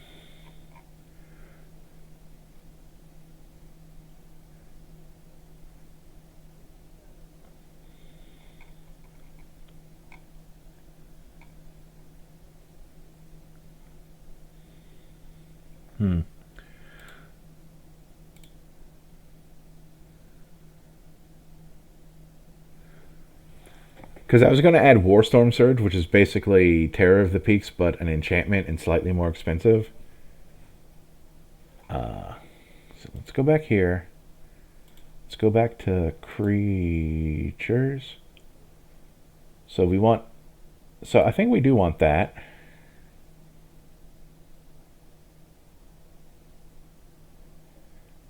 And then we want that because that deals 4 damage to anything. And the original... Although it's not a creature, so it can't be copied at its original thing. But, you know, that just puts it into play faster. We'll do that, draw another card. We're still not going to bother with this mean card over there.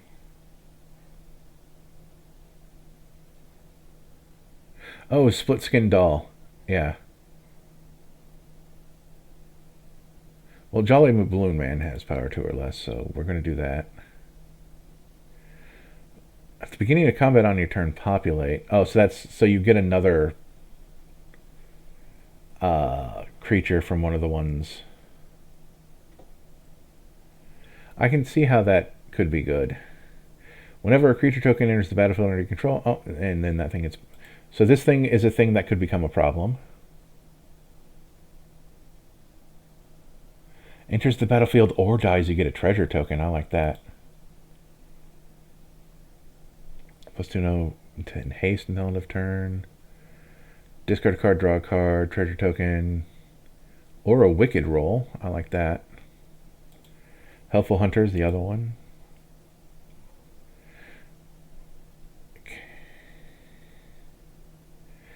Like, we're not gaining a whole lot of life with this deck. Oh, Meteor Golem, that's good. When Meteor Golem enters the battlefield, destroy target non-land permanent opponent controls. Yeah. Okay, so what are we up to now? We are exactly at 100. I'm fairly happy with the deck we made. It's a lot more even.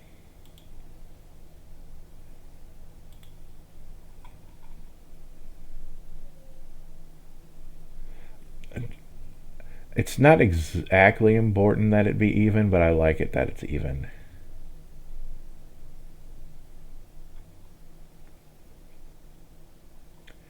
Did anything make it into a category that... Oh, yeah, you did. You are burn. Oh, there's 2 more cards that I could put into this deck. 2 more pieces of mass removal that also could have gone in the other deck. that I'd probably take out conditional ramp for, and that's especially since I have all of these burn multipliers. They are ding, Mizium mortars, which for 1 in a red deals 4 damage to target creature you don't control, or for 6 mana deals 4 damage to all creatures you don't control. Like, but those are probably best if I don't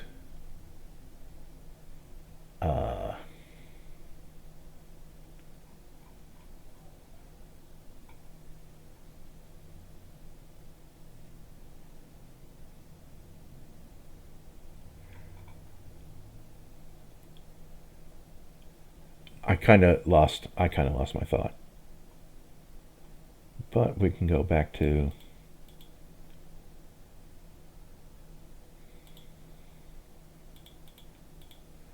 but what would I?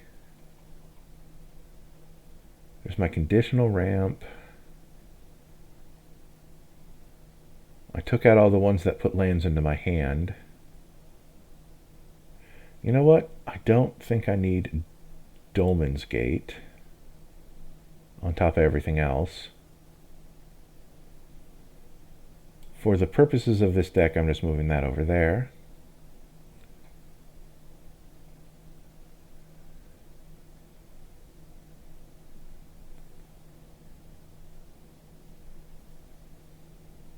Not making that enough treasure tokens, I don't think, for that.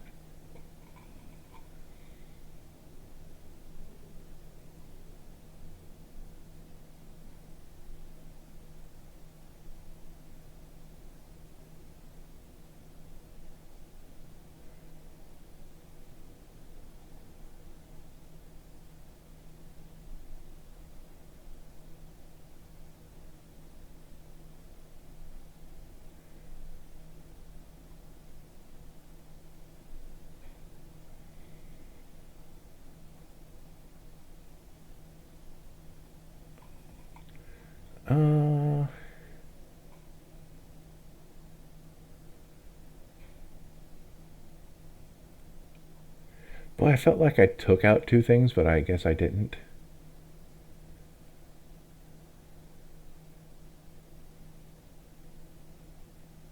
I think I'm going to take out that. There we go. Now I'm down to... Oh, now I'm down to 97. Okay. It's just late at telling me... Whoops, I went down here for no reason. First, we'll put in the Mizium. We'll put in the things I was going to put in. Mizium mortars. That was the thing we talked about. And delayed blast fireball. So those are now in removal, so let's go check those out. Removal is up here. So delayed blast fireball. Delayed blast fireball does 2 damage to each opponent and each creature they control. If this spell is cast from exile, it deals 5 damage to each opponent and each creature they control instead. And then you can foretell it. You can pay 2 generic to put the face down into a foretell zone, and then you can cast it for 4 and 2 red at a later date for that 5 damage to everything. Or if you have an effect that rips it off the top of your deck into the exile, you can pay 3 and get the 5 damage because you're casting it from exile. But now I have 6 pieces of mass disruption. I feel a little bit better about that. And then, of course, with all of these things, well, except for the Cavalcade and the Raid, that's different. But all of these other ones, oh, and Gratuitous Violent only does creatures. But all these ones that just care about a source I control, dealing damage, those will do double. And then now let's go to, because I am at 99, so let's go to the history. So do we want that back? Do we want the face breaker back? Actually, I do kind of want the face breaker back between the two.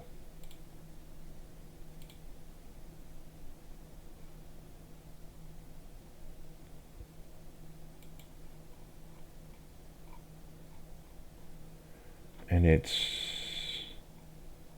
And they put it somewhere. I forget what. There it is. They put it in ramp. So there. You are back to 100. And then you're at 100. I do kind of want to put those cards in here as well. Museum. Mortars. And delayed. Blast Fireball. But now, what do we take out for those?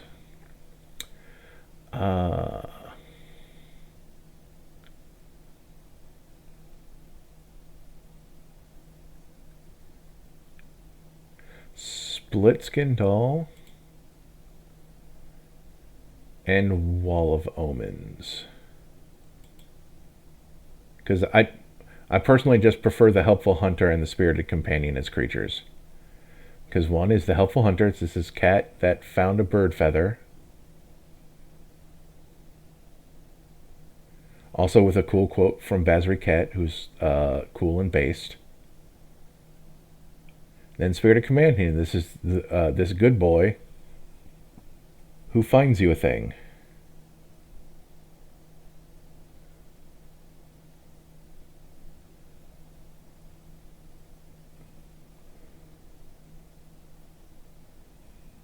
The funny thing is that I don't think I have as many targets for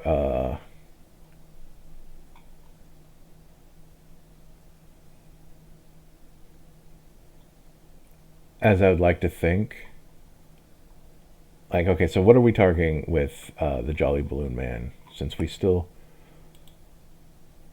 got a tiny bit of time before 2 hours. We want the Trumpeting Carnosaur, which discovers 5. Discovery means you kind of reveal cards from the top of your library until you get a... I think it's specifically a non-land permanent. We can go and look. Okay, this card specifically doesn't tell us.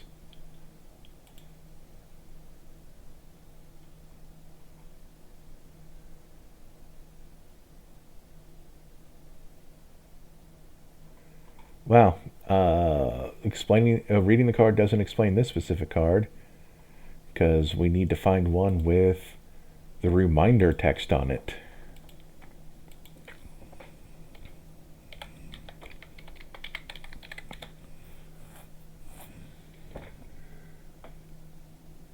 Exile cards from the top of your library until you exile a non-land card with mana value 5 or less. That's tracks with the one that we got. Cast it without paying its mana cost, or put it into your hand. Put the rest of the bottom of your library in a random order.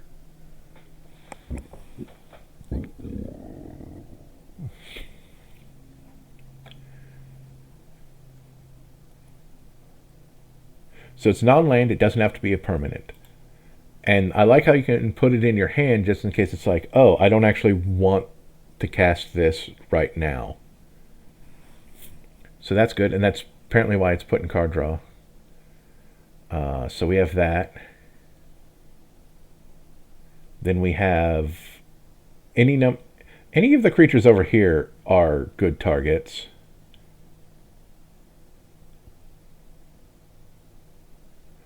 Well, actually, I guess whenever another. Okay, so those are less good.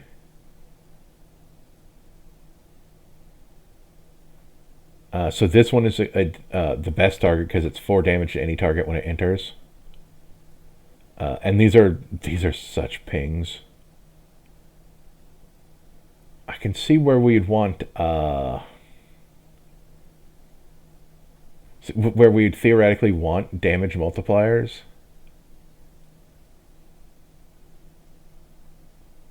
But I don't... Oh, and then there's the Charming Scoundrel, the Patron of the Arts. Not the Facebreaker, because it doesn't do anything when it enters or leaves. The Solemn is another good one. Smaug, of course, is top tier. And the Meteor Golem, which can just destroy anything. I actually have... Well, no, 50... I forgot to... Or I neglected to to separate that from single to and multi-target. That's fine.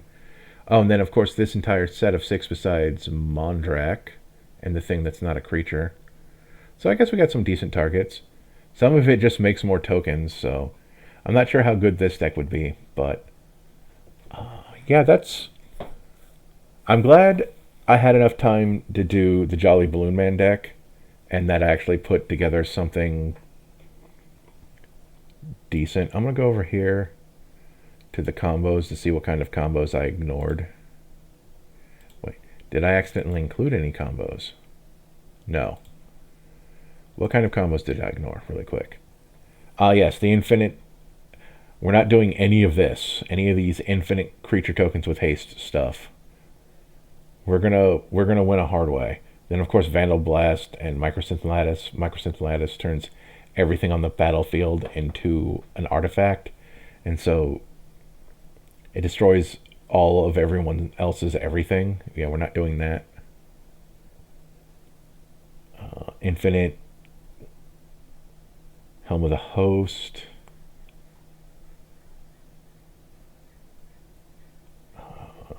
Infinites. Yeah, all of these infinites. See, like, Delina Wild Mage would have been fun, but I'd rather have Kiki Jiki and Jaxos. Or Jaxus. Near infinite damage. Orpheon, Hero of Lava Brink.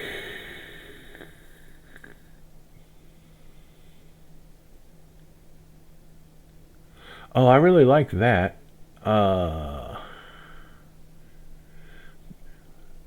2 and tap, create a token that's a copy of another target creature you control that gains haste. Sacrifice at the beginning of the next end step to activate only as a sorcery. Or you can pay a lot more, and you can pay 9 to create 5 tokens that are a copy of another creature you control. They gain haste. Sacrifice them at the beginning of the next end step to activate only as a sorcery. I'm going to put that in the deck. This is near infinite damage? Don't care. That's not actually infinite, and it shouldn't. This is a 3-card combo infinite damage because of Goblin Bombardment. We're not bothering with this either. We're going to do... I want to do things the slightly hard way. Infinite. Gain control of all creatures until end of turn. Yeah.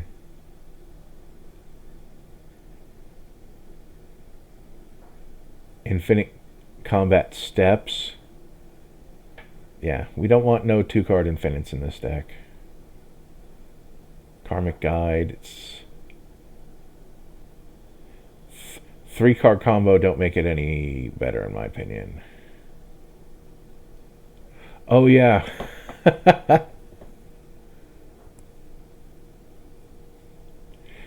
This is an infinite mana because Marvin can other creature that taps. So if you have a creature that taps for 2 or more mana, well, 3 or more mana, you can Marvin to tap, get the mana, and then untap, tap. We're not doing that. Mostly because I don't think I have this 3rd piece. And I'm not looking for a 3rd piece. Oh, the 3rd piece would be Palladium Mirror, because that's the one that taps for 2 colorless. It's Soul Ring on a stick. Fear of missing out.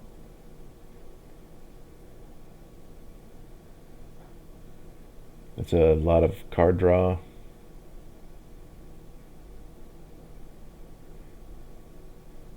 We see this one come up a lot. The just repeatedly attach to Crackdown Construct.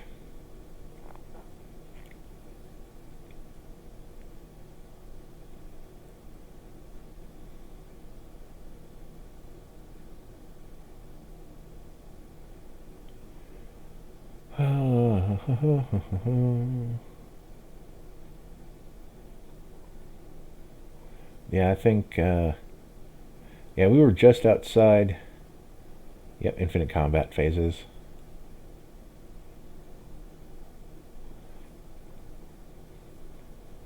Like, I saw Near Infinite, and that was fun. That's the kind of stuff that I like, that I like to see. So let's scroll back to top. We're at 101. We're still a core 2. What are we going to remove for that? Honestly, probably Esper Sentinel. Because people will pay the 1. We have slightly more red than white now, but I'm not going to fix it. We're going to leave it as is. I thank you for listening.